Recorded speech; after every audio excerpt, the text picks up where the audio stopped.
چھوڑ کر چلے گئے ہیں اور وہ اب ترین صاحب کے ساتھ کام کر رہے ہیں تو ترین گروپ کے ہی، لیکن اب کابینہ کا حصہ ہوتے ہوئے آپ اسی حکومت کے خلاف چلے جائیں، یہ بھی ایک مسئلہ ہے۔ اب ہوا یہ ہے، جنگ کی خبر ہے جی، جہانگیر ترین سے وزیر اعظم کے مشیر کی ملاقات، نئی پارٹی کے نام سے متعلق تجاویز پر غور۔ بھائی یہ تو گروپ تھا نا جس نے جوائن کیا، اب وہ نئی پارٹی بنا رہے ہیں اور کابینہ میں ہوتے ہوئے وہ بھی اثر و رسوخ استعمال کر رہے ہیں۔ جہانگیر ترین سے پاکستان تحریک انصاف کے سابق رہنما جہانگیر ترین سے وزیر اعظم کے مشیر ملک نعمان لنگڑیال، یعنی یہ اب وزیر اعظم کے مشیر ہیں شہباز شریف کے، اور وہ ملاقات کر رہے ہیں، ملک نعمان لنگڑیال ملاقات کر رہے ہیں جہانگیر ترین سے، جو کہ ایک نئی پارٹی بنا رہے ہیں الیکٹیبلز کی، جس میں نئی پارٹی کے نام سے متعلق تجاویز پر غور کیا جا رہا ہے کہ نئی پارٹی کون سی ہوگی۔ یہ بھی کہا جا رہا ہے جنہیں 100 لوگ پورے ہو جائیں گے، 100 لوگوں کو ساتھ بٹھا کے جہانگیر ترین ایک باقاعدہ نئی پارٹی کا اعلان کریں گے کہ یہ ہے جناب، تاکہ اس کی کوئی دھاک بیٹھے۔ لیکن ترین صاحب کا میڈیا میں کہاں ہے، کتنے ان کے بیانات ہیں، کتنا ان کا انٹریکشن ہے، کتنے وہ سیلیبل ہیں، یہ ایک بہت بڑا مسئلہ ہے۔ اچھا، ملاقات میں مستقبل کے سیاسی لاہ عمل اور دیگر امور پر تبادلہ خیال ہوا نعمان لنگڑیال کے ساتھ، یعنی کابینہ کے بندے کے ساتھ، حکومت کے بندے کے ساتھ ہی ہو رہا ہے۔ دونوں رہنماؤں کی ملاقات میں نئی پارٹی کے قیام اور نام سے متعلق مختلف تجاویز پر غور کیا گیا۔ سابق صوبائی وزیر اوقاف و مذہبی امور سعید الحسن نے بھی جہانگیر ترین سے ملاقات کی ہے، وہ بھی اس میں شامل ہو رہے ہیں۔ سعید الحسن یہ تحریک انصاف کو چھوڑ کر اب یہاں آ گئے ہیں، جہانگیر ترین گروپ میں شمولیت کا انہوں نے اعلان کیا ہے۔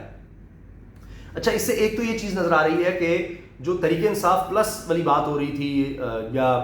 یہ کہ جی تحریک انصاف آگے ہوگی، کچھ اسی میں ملا کر بنائیں گے، تو وہ لگ رہا ہے کہ ابھی گیم پیچھے جا رہی ہے اور ابھی فی الحال ترین صاحب کی پارٹی کی طرف زور ہے۔ یہ بھی ہو سکتا ہے کہ اس کے علاوہ ایک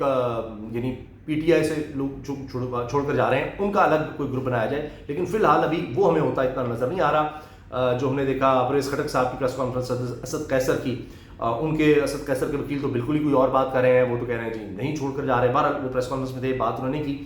تو وہ ایک الگ کہانی نظر آ رہی ہے۔ اس کے علاوہ جناب اب یہ بھی خبر ہے کہ میاں اسلم اقبال اور حماد اظہر کی گرفتاری اب کچھ ہی گھنٹے دور ہے، کیونکہ سارا ڈیٹا جمع کر لیا گیا ہے، یہ اسد اللہ خان صاحب کی خبر ہے، اور 9 مئی کو کارکنوں سے پارٹی ورکر سے 700 بار ان دونوں کا رابطہ ہوا، اور ان دونوں کی لوکیشن اب تک 10 بار تبدیل ہو چکی ہے۔ اچھا جی،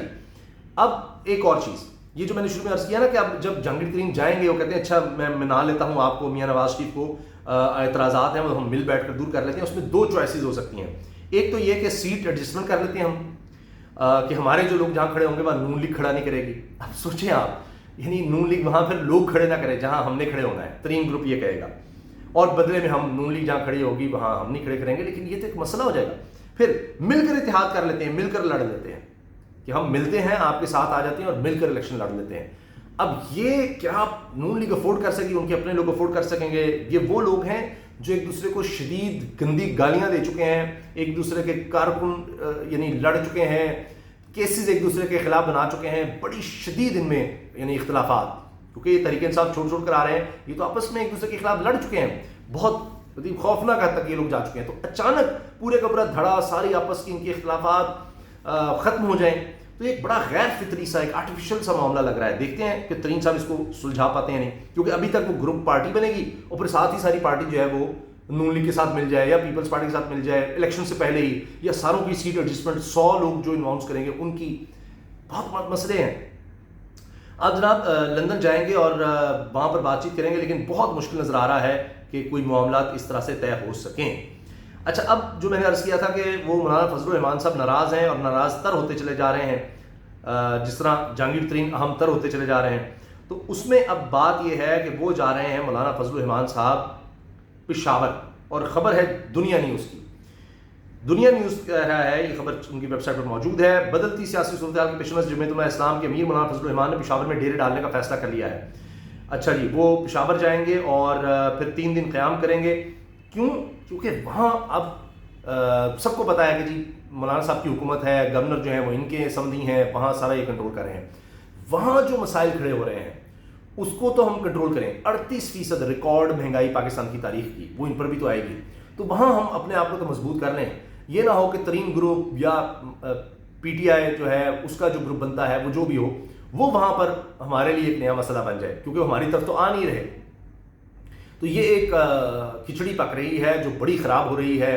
نہ پک پا رہی ہے، نہ ہضم ہو پائے گی، تو اس کے آگے مسائل بہت زیادہ ہونے ہیں۔ دیکھیں کس طرح سے یہ کوششیں جاری رہتی ہیں ان مسائل کو حل کرنے کی. ابھی تک تو یہ صرف بڑھ رہے ہیں, ابھی تک تو یہ اندر اندر معاملات خراب ہو رہے ہیں. ابھی پیپلز پارٹی نون لیگ سے مانگے گی جی آپ سیٹ اڈجسٹمنٹ, ابھی ترین گروپ مانگے گا جی وہ سیٹ اڈجسٹمنٹ. تو نون لیگ تو بری طرح پھنس گئی ہے. کیا کریں گے وہ سارا جو مہنگائی کا اور بری کارکردگی کا ملبہ وہ بھی ان پر آ رہا ہے, اوپر سے جناب ان کو بھی اب ادھر ادھر سے کھینچا جا رہا ہے, تو ان کے لیے مسائل بہت زیادہ بڑھ رہے ہیں. اللہ حافظ.